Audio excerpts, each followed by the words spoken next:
Hello students, welcome to Mahamana academy. आज हम लोग यहाँ पर जो है जो हमारा बायोलॉजी का सीरीज़ चल रहा है, काइंड ऑफ कह सकते हो, उसमें हम लोगों ने sexual reproduction in flowering plants cover किए है ना। आपने देखा है पूरा लेक्चर? नहीं देखा है तो बेटा देखो, बहुत ही नज़दीक है आपका बोर्ड और CUET के पॉइंट ऑफ व्यू से भी वो काफ़ी ज़्यादा बेनिफिशियल रहेगा आपके लिए, ठीक है। तो आज हम लोग उसके आगे जब वो चैप्टर ख़त्म हो गया है, हम उसका कुछ क्वेश्चन भी डिस्कस करेंगे एक बार, ठीक है। तो अभी हम लोग यहाँ पे क्या कर रहे हैं, ह्यूमन रिप्रोडक्शन में कंटिन्यू कर रहे हैं। ह्यूमन रिप्रोडक्शन जो आपका सेकंड चैप्टर है क्लास 12th का, हम उसको यहाँ पर कवर करने की कोशिश करेंगे, ठीक है। तो पार्ट वाइज ये आपके पास वीडियोस आते रहेगा बेटा, और आप पार्ट वाइज NCERT को कवर करते जाओगे, ठीक है। और कोई भी डाउट होगा तो कमेंट सेक्शन में आप पूछ लोगे। हम लोग नेक्स्ट लेक्चर में पूरा कोशिश करेंगे कि उसको हम यहाँ पर आपके डाउट को सॉल्व करें, ठीक है। तो सबसे पहली बात जो हमने आपको sexual reproduction in flowering plants में भी बताया था, द वर्ड रिप्रोडक्शन मीन्स क्या होता है। रिप्रोडक्शन का मतलब बहुत ही लिटरल मीनिंग बताया था बेटा। री का मतलब होता है अगेन, एंड प्रोडक्शन का मतलब टू प्रोड्यूस, है ना। सेम चीज़, उसमें ज़्यादा टाइम नहीं लेंगे यहाँ पे। ह्यूमन रिप्रोडक्शन का मतलब है कि ह्यूमन में रिप्रोडक्शन का process. And what is reproduction का प्रोसेस? रिप्रोडक्शन का process is to produce young ones of own kind, अपने तरह का यंग वन प्रोड्यूस करना ही क्या कहलाता है? रिप्रोडक्शन कहलाता है। और लास्ट लेक्चर जब देखोगे जाके, पिछला जो प्लांट वाला कवर किया है हमने, उसमें हमने आपको सेक्सुअल और एसेक्सुअल रिप्रोडक्शन का भी अच्छा खासा डिफरेंस बताया है, ठीक है। तो यहाँ पर उन सारी चीज़ों को फिर से रिपीट नहीं करना है। तो बस यहाँ पर क्या आपको देखना है कि जैसे ह्यूमन रिप्रोडक्शन की हम बात करते हैं, तो यहाँ पर किसी भी तरीके का एसेक्सुअल रिप्रोडक्शन नहीं होने वाला है, ठीक है। जो होगा वो क्या है? सिर्फ और सिर्फ सेक्सुअल रिप्रोडक्शन होने वाला है। सेक्सुअल रिप्रोडक्शन मीन्स क्या था? सेक्सुअल रिप्रोडक्शन का मतलब, सेक्सुअल रिप्रोडक्शन का मतलब था कि दो पेरेंट जो है, मतलब पेरेंट का कहने का ही मतलब है मेल एंड फीमेल जो है, दो ऑर्गेनिज्म, दो इंडिविजुअल यहाँ पर इन्वॉल्व होने वाले हैं। अल्टीमेटली उनके दो गैमेट्स जो हैं फर्टिलाइज होने वाले हैं। एसेक्सुअल में सिंगल पेरेंट नहीं, यहाँ पर क्या है, आपको दोनों चाहिए, है ना। मेल पेरेंट भी चाहिए और फीमेल भी चाहिए, ठीक है। तो यहाँ पर क्या हो रहा है, आपका सेक्सुअल रिप्रोडक्शन होने वाला है। अब सेक्सुअल रिप्रोडक्शन होने वाला है तो क्या क्या चीज़ें वहाँ बताया था बेटा सेक्सुअल रिप्रोडक्शन में मेन जो थे वो थे, सबसे पहले तो गैमेट्स का बनना ज़रूरी है ना। गैमेट्स का बनना ज़रूरी है। दूसरा, गैमीट का ट्रांसफ़र होना, that means for fertilization, fertilization के लिए गैमेट का ट्रांसफ़र होना ज़रूरी है। और थर्ड वन, जो फर्टिलाइजेशन तो बीच वाला हो गया आपका, और उसके बाद जो आता है पोस्ट फर्टिलाइजेशन। फर्टिलाइजेशन के बाद क्या क्या हो रहा है, क्योंकि एकदम से नहीं होता कि फर्टिलाइज हुआ। आपको पता है फर्टिलाइजेशन का प्रोडक्ट क्या होता है? जाइगोट होता है। तो zygote is not individual, individual नहीं है वो, उसमें अभी डिविजन्स होने हैं, उसमें अभी ग्रोथ एंड डेवलपमेंट होने हैं, फिर जाके वो एक नया इंडिविजुअल बनाने वाला है, ठीक है। तो इन सारे इवेंट्स को ही हम यहाँ भी एक कह दिया आपको कि एक ओवरव्यू दे दिया कि इन सारे इवेंट्स को ही हम डिस्कस करेंगे। तो अब सबसे पहले, अब यहाँ पर क्या है बेटा, जैसे आपने वहाँ sexual reproduction in flowering plants में पढ़ा था कि मेल रिप्रोडक्टिव ऑर्गन आपने अलग पढ़ा था सॉरी, मेल रिप्रोडक्टिव ऑर्गन आपने अलग पढ़ा था जो प्लांट्स का था। एंथर पढ़ा था, याद है? एंथर पढ़ा था, क्या क्या था उसमें? ओके, पिस्टिल पढ़ा था, ठीक है। जस्ट लाइक दैट यहाँ भी आप ह्यूमन का जो है रिप्रोडक्टिव ऑर्गन पढ़ने वाले हो, तो ह्यूमन का रिप्रोडक्टिव ऑर्गन में क्या क्या पढ़ोगे? मेल रिप्रोडक्टिव ऑर्गन पढ़ोगे और फीमेल रिप्रोडक्टिव ऑर्गन पढ़ोगे। सब हम लोग डिटेल में डिस्कस करेंगे। तो अगर मैं बोलूँ आपसे बेटा कि जो रिप्रोडक्शन है, इसको लिखने की ज़रूरत है? इसको लिखने की ज़रूरत है बेटा? नहीं है। मैं थोड़ा सा बस आपको एक कहते हैं ना समराइज वे में लिख देती हूँ, एक लिटरल मीनिंग लिख देती हूँ बेटा। इसके बाद आप इसको कर लोगे फिर से। री का मतलब क्या बताया है मैम? अगेन बताया है, ठीक है। प्रोडक्शन का मतलब बताया है to produce, to produce, okay. और यहाँ ह्यूमन रिप्रोडक्शन की अगर हम बात करें तो ह्यूमन रिप्रोडक्शन में कौन सा मोड ऑफ रिप्रोडक्शन आने वाला है? That is sexual mode of reproduction. Sexual mode of reproduction will take place. Sexual mode of reproduction will take place, okay बेटा, ठीक है, क्लियर है, ठीक है। तो यहाँ पे क्या है, रिप्रोडक्शन का बता दिया आपको और कौन सा मोड है। सेक्सुअल रिप्रोडक्शन है तो आपको ये चीज़ मालूम है, ये चीज़ अंडरस्टूड है बेटा कि टू पेरेंट है ना, दो पेरेंट चाहिए, male as well as female, दोनों चाहिए, ओके। मतलब गैमेट बनेगा और एंड ऑल जो भी आपको मालूम है वो तो पता है आपको, ठीक है। नेक्स्ट क्या है बेटा, टाइप्स ऑफ रिप्रोडक्शन में यही है, यहाँ पर सेक्सुअल रिप्रोडक्शन की ही बात की है हमने।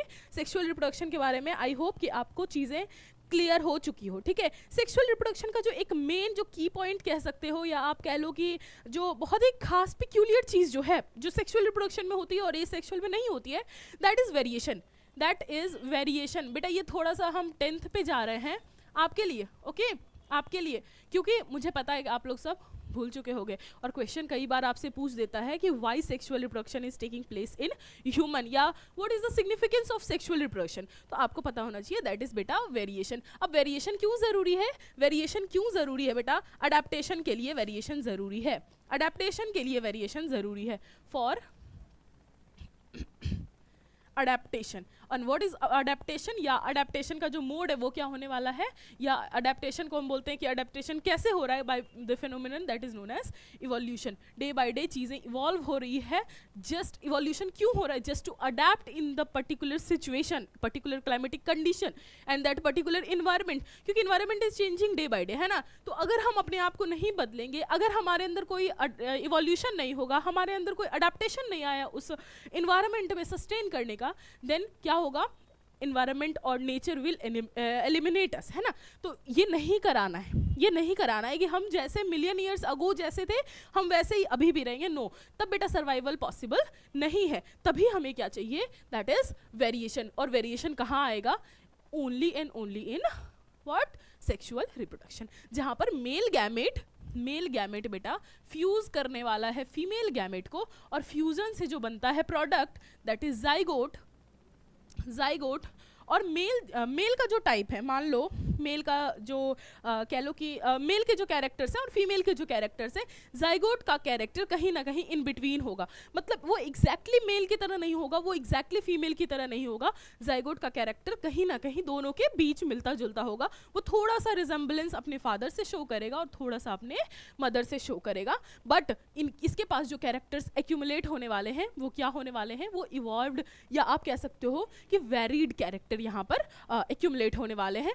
क्यों जल्दी बोलो, ये जो है बेटा ये नेक्स्ट जनरेशन है, ठीक है, ये तो मर जाएंगे, इनकी डेथ हो जाएगी, बट ये इस जाइगोट से जो इंडिविजुअल बनेगा वो और टाइम रहने वाला है, और टाइम रहने वाला है मतलब नेचर में ज़्यादा दिन तक उसको सर्वाइव करना है, तो कुछ ना कुछ चेंजेस आपको इसमें देखने को मिलेंगे, और this is the fact only कि क्यों चेंजेस हैं और क्यों सेक्सुअल रिप्रोडक्शन हो रहा है। आई होप कि आप सभी को क्या है ये चीज़ें क्लियर हो चुकी है, ठीक है। नेक्स्ट हम लोग मूव कर रहे हैं बेटा, नेक्स्ट है हमारे पास ह्यूमन रिप्रोडक्शन का मैं पहले देख लूँ, यहाँ आ जाओ। ह्यूमन रिप्रोडक्शन में इवेंट्स हैं, इवेंट्स की अगर मैं बात करूं तो लास्ट चैप्टर में भी आपको बताया है, देर आर मेजरली अगर हम बात करें तो there are 3 types of events. First क्या है बेटा, फर्स्ट आपका आता है प्री फर्टिलाइजेशन इवेंट्स, ठीक है, pre fertilization events. Second one is fertilization events and last one is post fertilization events. ये 3 तो बेटा आप कर लो कि ब्रॉडली अगर आप क्लासिफाई करते हो इवेंट्स को तो आपके पास 3 आते हैं, एक आते हैं pre fertilization, next one is fertilization and third one is post fertilization event. इसके अलावा अगर मैं बात करूं बेटा तो there are so many processes जो कि आपको इन जो इवेंट्स हैं इनके बीच में इन बिटवीन अकर होते रहते हैं। फॉर एग्जांपल जो सबसे पहला है प्री फर्टिलाइजेशन में जो आता है बेटा दैट इज गैमेटोजेनेसिस, वो तो होना ही है, वो चेंज नहीं होगा, ठीक है। तो सबसे पहला जो आता है आपका, नेक्स्ट आ जाता है यहाँ पे बेटा मैं लिख देती हूँ आपको,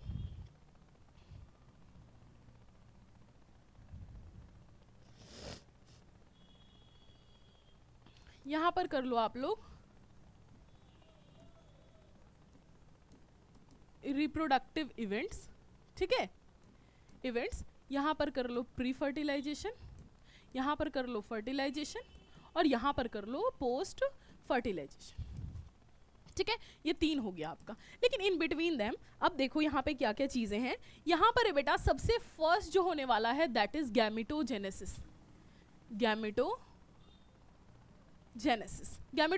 means formation of gametes, not only mail और ना ही सिर्फ फीमेल की बात कर रहे हैं, इनफैक्ट दोनों की बात कर रहे हैं, male as well as female gamete दूसरा अगर हम बात करें बेटा, दूसरा गैमेटोजेनेसिस के बाद क्या होने वाला है, गैमीट ट्रांसफर, गैमीट ट्रांसफर। तो देर आर वेरियस मोड्स, जैसे कि कह लो कि आपका गैमीट जो है ट्रांसफर होता है। और कौन सा गैमीट ट्रांसफर होता है, मेल गैमीट। आपको बहुत ही पहले उसी क्लास में बताया था, लास्ट जो चैप्टर मैंने यहाँ पर पढ़ाया आपको, उसमें मैंने बताया था कि जो मेल गैमीट है वो मोटाइल होते हैं, है ना, वो मूव कर सकते हैं, छोटे होते हैं with respect to female gamete obviously. तो और फीमेल गैमेट क्या होती है, वो नॉन मोटाइल होती है, लार्ज होती है, ठीक है। तो यहाँ पर अगर हम बात करें तो यहाँ पे होने वाला है गैमीट ट्रांसफर, जिसको हम बोलते हैं, दैट इज़ बहुत ज़्यादा वाइटल है, ठीक है। अगर गैमेटोजेनेसिस हो गया और गैमीट ट्रांसफर नहीं होगा तो किसी भी तरीके का सेक्सुअल रिप्रोडक्शन नहीं होने वाला आपका, ओके। तो gamete transfer is very very crucial. तो अब यहाँ पर अगर गैमीट ट्रांसफर की बात करें तो जो ह्यूमन रिप्रोडक्शन में गैमीट ट्रांसफर का मोड है, that is known as insemination, insemination, clear है, insemination. And third one is, अब इसके बाद क्या होगा बेटा, इसके बाद जो होगा that is known as fertilization, okay. यहाँ तक तो चीज़ें बहुत स्मूथ चल रही है, जैसे पहले पढ़ा था हमने कि हाँ गैमेटोजेनेसिस होता है, फिर गैमीट ट्रांसफर होता है, गैमीट ट्रांसफर होता है, देन फर्टिलाइजेशन होता है। इसके बाद थोड़ा सा यहाँ पे क्या होता है, टर्निंग पॉइंट आता है। इसमें बहुत सारे आपके पॉइंट्स बनेंगे। लाइक फर्टिलाइजेशन के बाद क्या होता है बेटा, उसके बाद होता है ह्यूमन में इम्प्लांटेशन, इम्प्लांटेशन। इम्प्लांटेशन के बाद क्या होता है, इम्प्लांटेशन के बाद होता है gestation, gestation, and last one is parturition, parturition, ठीक है।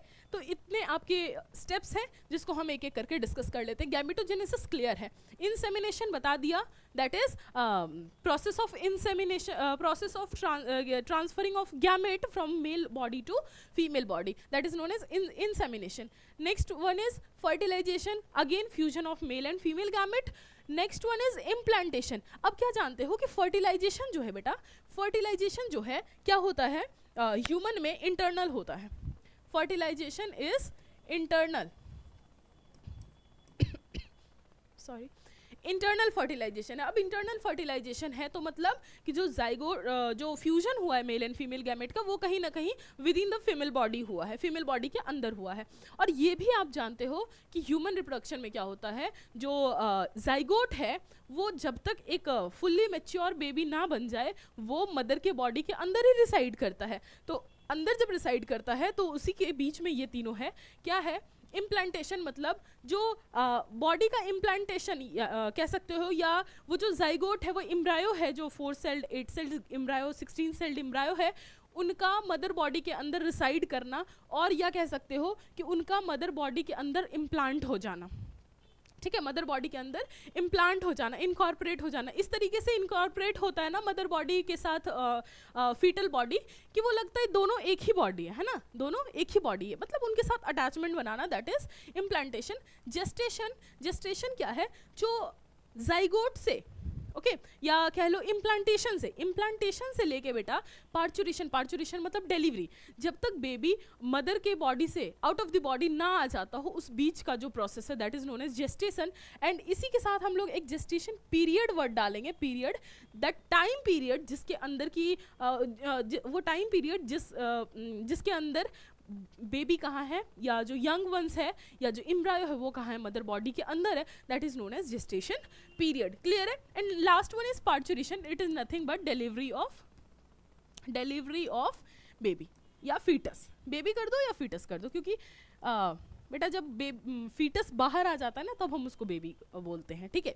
तो ये हो गया, तो पार्चुरेशन भी क्लियर है, डिलीवरी मतलब बॉडी के बाहर उस फीटस को बॉडी के बाहर निकालने का process is known as parturition. इतना क्लियर है बेटा, दीज आर रिप्रोडक्टिव इवेंट्स। ये तीनों तो बहुत ही बेसिक है, आपको मालूम है। इधर जो ये चीज़ जो दी हुई है आपको, Gametogenesis, insemination, fertilization, implantation, gestation and parturition is the major events that are those are occurring in what human reproduction, ठीक है, बहुत ही major है। इन सबको हम डिटेल में पढ़ेंगे, लेकिन उससे पहले हमें क्या ज़रूरत है कि हम पहले सिस्टम पढ़ लें, है ना, कि मेल रिप्रोडक्टिव सिस्टम की बात कर रहे हैं और फीमेल रिप्रोडक्टिव सिस्टम की बात कर रहे हैं, तो कौन कौन से ऑर्गन्स हैं, कौन कौन से ऐसे ग्लैंड्स हैं, डक्ट्स हैं, और जो भी है, मतलब ये जो सिस्टम की हम बात कर रहे हैं, ये सिस्टम बना किस चीज़ से है, ठीक है। तो आपको एक चीज़ तो बेसिक वाली चीज़ पता है कि कोई भी अगर हम ऑर्गन सिस्टम की बात करते हैं, ऑर्गन सिस्टम की बात करते हैं बेटा, तो those are made up of organs, organs, है ना, those are made up of organs. तो बेसिकली हम क्या करने वाले हैं, मेल और फीमेल का जब रिप्रोडक्टिव ऑर्गन स्टडी करने वाले हैं या रिप्रोडक्टिव सिस्टम स्टडी करने वाले हैं, तो उसमें हम रिप्रोडक्टिव ऑर्गन्स की स्टडी करेंगे, ठीक है। मूविंग अहेड बेटा, अब क्या है यहाँ पर, मेल रिप्रोडक्टिव सिस्टम। सबसे पहले हम मेल रिप्रोडक्टिव सिस्टम को कवर कर लेंगे and then we will proceed to female reproductive system, ठीक है। अब मेल रिप्रोडक्टिव सिस्टम के बारे में बात करते हैं बेटा, मेल हो या फीमेल हो, रिप्रोडक्टिव सिस्टम की अगर हम बात करें तो reproductive system can be categorized as, okay, reproductive system can be categorized as reproductive system तो नहीं कह सकते बेटा, रिप्रोडक्टिव ऑर्गन्स जो होते हैं, ये किस चीज़ से बना है, reproductive system is made up of reproductive organs, ठीक है, रिप्रोडक्टिव ऑर्गन्स। तो रिप्रोडक्टिव ऑर्गन्स को हम दो कैटेगरी में अगेन डिवाइड कर देते हैं, primary reproductive organ and secondary reproductive organs, ठीक है। अब इसके साथ ही साथ क्या होता है हमारे पास, और क्या है हमारे लिए यहाँ पर आता है बेटा, यहीं पर हम बात कर लेते हैं कि यहाँ पर हमारा आता है डक्ट्स, है ना, डक्ट्स है, हमारे पास क्या है, ग्लैंड्स है, ठीक है, दीज आर एक्सेसरी, सब डिस्कस करेंगे आगे, घबराने की कोई बात नहीं है, ठीक है। डक्ट्स है, ग्लैंड्स है, इसके बाद क्या है, इसके बाद है हमारे पास बेटा एक्सटर्नल जेनिटेलिया, एक्सटर्नल जेनिटेलिया। अब आपका क्या काम है, आप फटाफट से क्या करो ना, एक नोटबुक निकाल लो और जो ऑर्गन्स है, जैसे एक ऑर्गन को डिस्कस कर रहे हैं, अगर मान लो हमने टेस्टिस उठाया, ठीक है, तो टेस्टिस के बारे में अगर हम डिस्कस कर रहे हैं तो आप क्या करो, उसका पॉइंट वाइज नोट डाउन करते रहो या फिर एनसीईआरटी को आप हाईलाइट करते चलो, ठीक है बेटा, बस इतना से रिक्वेस्ट है, इतना करना है, बैठ के लेक्चर को बोरिंग तरीके से नहीं देखना है प्लीज़, ठीक है, वरना कोई फायदा नहीं होगा, ओके। तो सबसे पहले यहाँ पे आपका दिया हुआ है बेटा, this is your mail reproductive system, mail reproductive system comprises of various organ, that is first one is ये जो आपको दिख रहा है बेटा, ये वाला,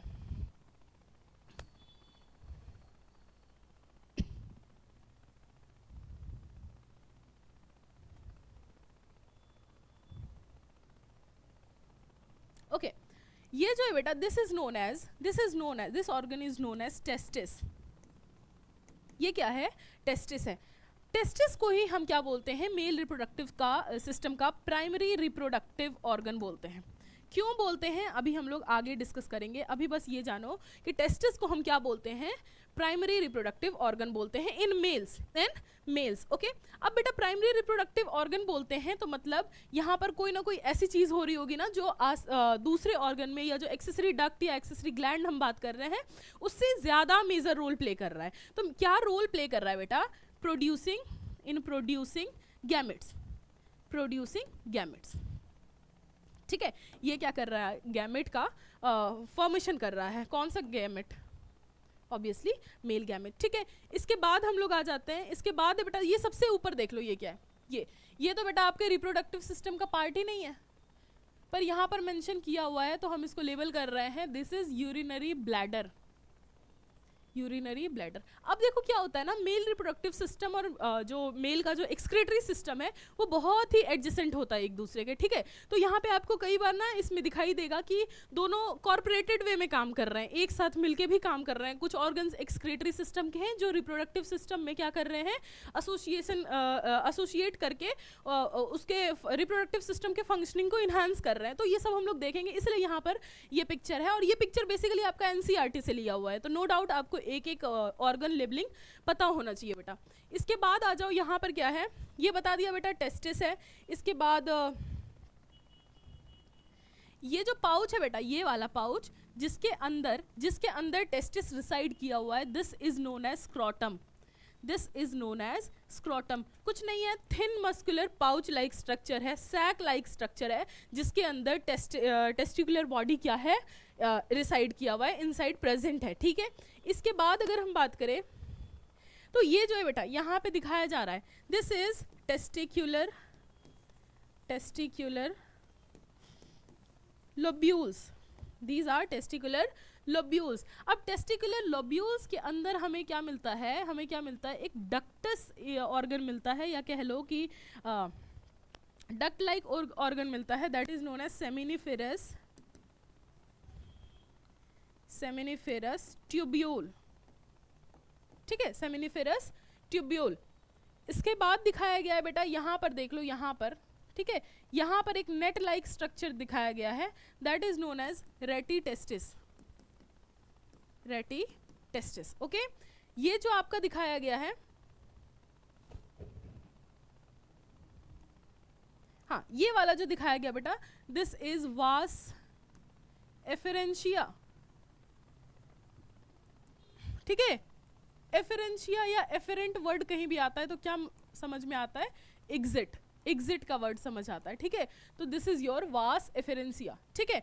फंक्शन बताऊंगी तो और क्लियर होगा। यहाँ पर जो हाईली कॉइल्ड स्ट्रक्चर दिखाया गया है, यहाँ पर जो टेस्टिस के पोस्टीरियर रीजन से स्टार्ट होता है, दिस इज योर एपिडिडाइमिस, ठीक है, एपिडिडाइमिस।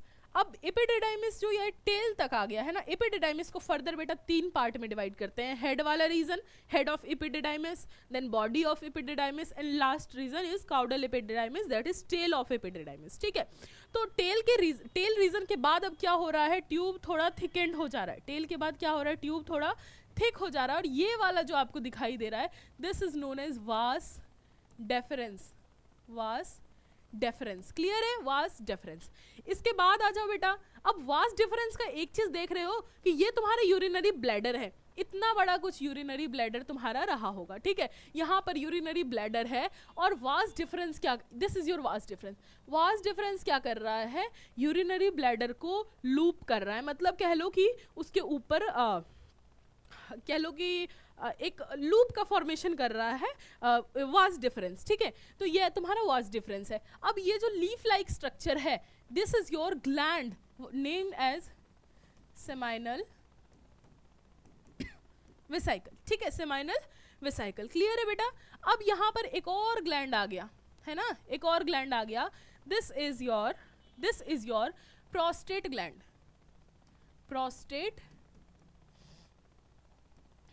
ठीक है, प्रोस्टेट ग्लैंड। अब यहाँ पर बेटा एनसीईआरटी में देखोगे छोटे छोटे 2 और ग्लैंड आ गए, this is known as bulbo urethral gland. अब बेटा देखो कंफ्यूजन की बात नहीं है बिल्कुल भी, ध्यान से सुनो, यहाँ पर बल्बो यूरिथ्रल ग्लैंड को ही कई जगह पे क्या लिखा रहता है, काउपर्स ग्लैंड, क्या लिखा रहता है, काउपर्स ग्लैंड। तो नथिंग टू कंफ्यूज, इसको आपको याद कर लेना है कि bulbo urethral gland is also known as what, Cowper's gland, ठीक है बेटा। काउपर्स ग्लैंड कोई अलग सी चीज नहीं होती, 3 ग्लैंड है हमारे मेल रिप्रोडक्टिव सिस्टम में, first one is seminal vesicle, next one is prostate, and third one is bulbo urethral gland, and bulbo urethral gland is itself known as what, Cowper's gland, okay. इसके बाद आ जाओ, ये जो तुम्हारा ये reason जो है बेटा, दिस वन, ठीक है, ये क्या है,